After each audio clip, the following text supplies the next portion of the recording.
Now there arose a new king over Egypt who didn't know Joseph. Okay? Shall we do historical background? We can pin this to a particular time. We can pin this to a particular situation that occurred in Egypt. The intermediate period was ended by the appearance of the 17th dynasty. The 17th dynasty family was overthrown by the 18th dynasty.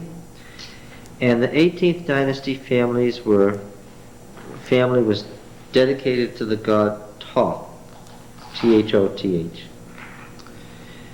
And their family names then were Thutmose. Thutmose the first, Thutmose the second, Thutmose the third.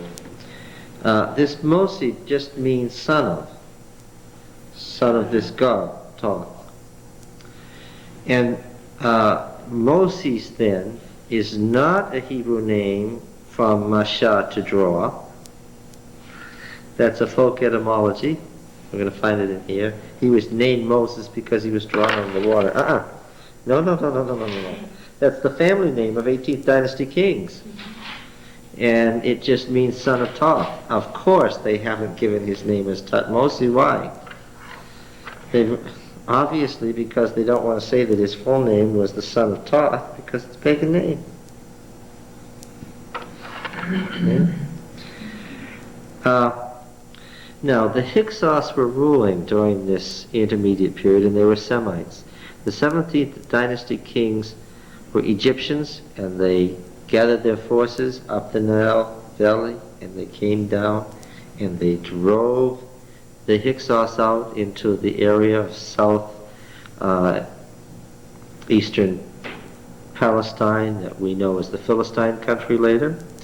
And these Hyksos built great cities there that eventually were overthrown by the Egyptians, but their ruins are still there.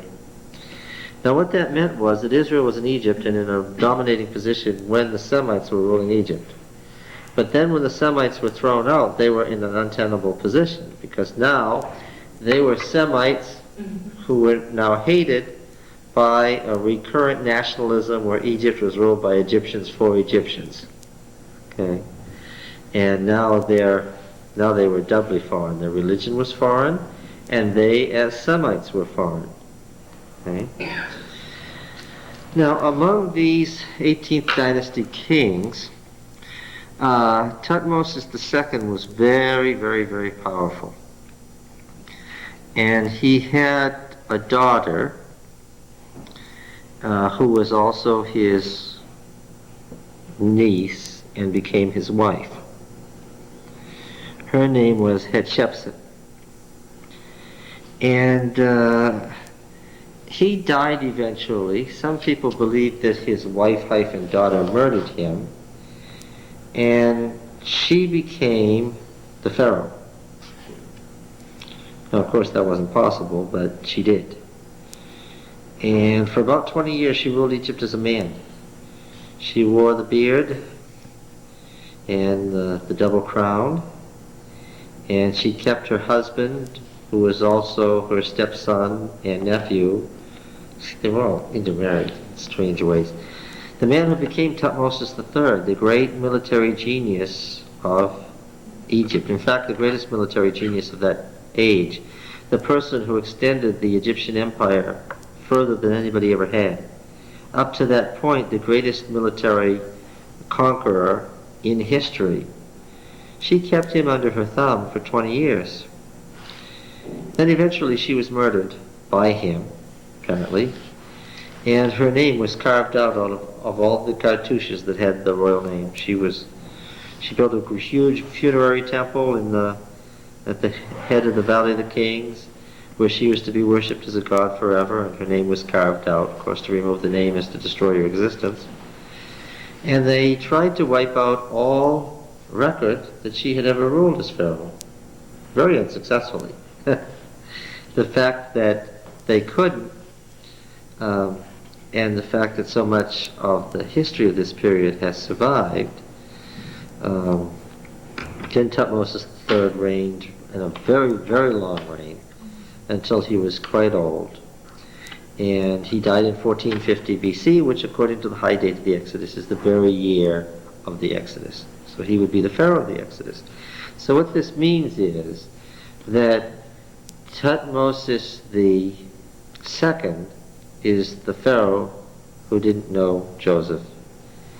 And his daughter, who rescued the baby from the water, was Hatshepsut, who was obviously already scheming to take control of the throne, and was apparently using this child as her champion. She was going to use him to make him king and military commander to put her on the throne. Obviously, his disappearance from the picture left her having to do it herself, and she was able to do it. She was able to murder her father and keep her husband hyphen stepbrother nephew down long enough to have a long reign before she herself was done in. So she was quite a schemer. Now, does Exodus tell us any of this? No. Is it interested in any of this? Not particularly. So what I'm saying is the historical background is present, and it makes sense. It's not a created literary story. These are real historical characters, but the fact that they're being historical characters is not of great interest to the author. All right?